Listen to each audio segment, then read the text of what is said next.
Hey guys, Smelling Roses here. Today I'm just hanging out here on Peavine Mountain.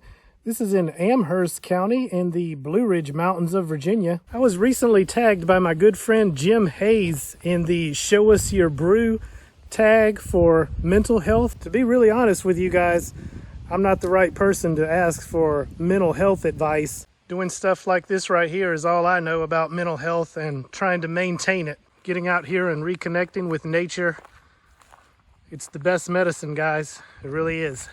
So since I'm just hanging out here and not really getting into too much, we'll do something a little bit different for the Show Us Your Brew. I'm going to show you guys how to make some Moroccan mint tea. It's going to be really tasty. Let's check it out. All right, guys, so here's everything we need to make some Moroccan mint tea. We're going to need about 2 teaspoons of Chinese gunpowder green tea. And to make mint tea, of course, we need mint. This isn't the best looking mint, but I got some fresh organic mint here. Obviously, we have our tea glass, and we need this special Moroccan teapot. First thing we got to do is boil some water.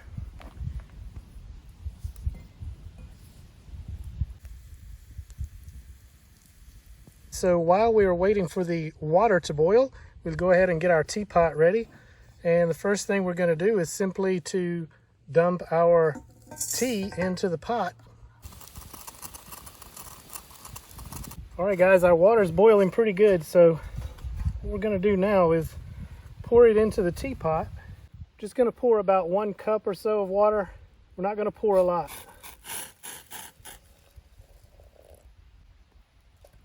It's probably pretty good.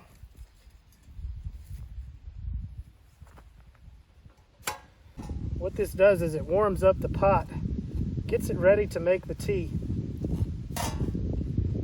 Now we're going to go ahead and pour off that water. This is the soul of the tea, the initial flavors. Okay, now what I'm going to do is go ahead and add some more water.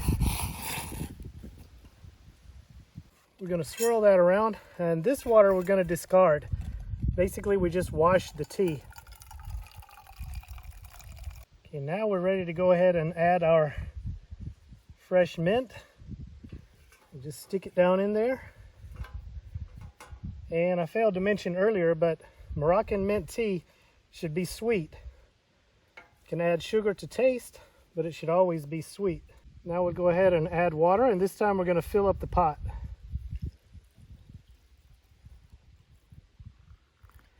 I'm also going to return the soul to the pot. We've closed the top, and now it just needs to seep. I don't really need to boil it again, but I'll place it near the heat there while it seeps for several minutes. The longer we let it sit, the stronger the taste will be, of course. All right, guys, my Atay has been seeping for quite a while, so it should be pretty good. I'm gonna go ahead and pour a few glasses and mix it again.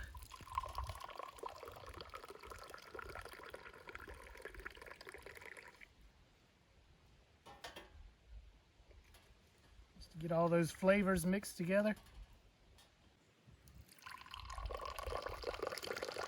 Get that foam on top. Oh yeah.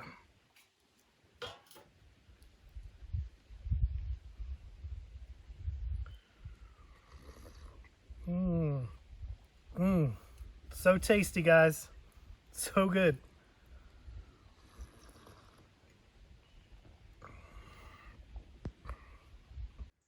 Well, I'm just going to hang out here for a while and enjoy my Moroccan mint tea. Be sure to check out my buddy Jim Hayes Hiking here on YouTube. I'm going to put a link to his channel down in the description below this video. Go over and check out his videos and give him a sub. Let him know that Smelling Roses sent you. Hope you guys enjoyed the video. Thanks so much for coming along. As always, I really appreciate all your views and support, guys. Thanks a lot. And I'll see you on the trail. All right, guys, never leave a fire unattended, and make sure you always fully extinguish it before you leave the area. I let this one die down a bit, spread the coals around, and then I doused it good with water. Be safe, guys.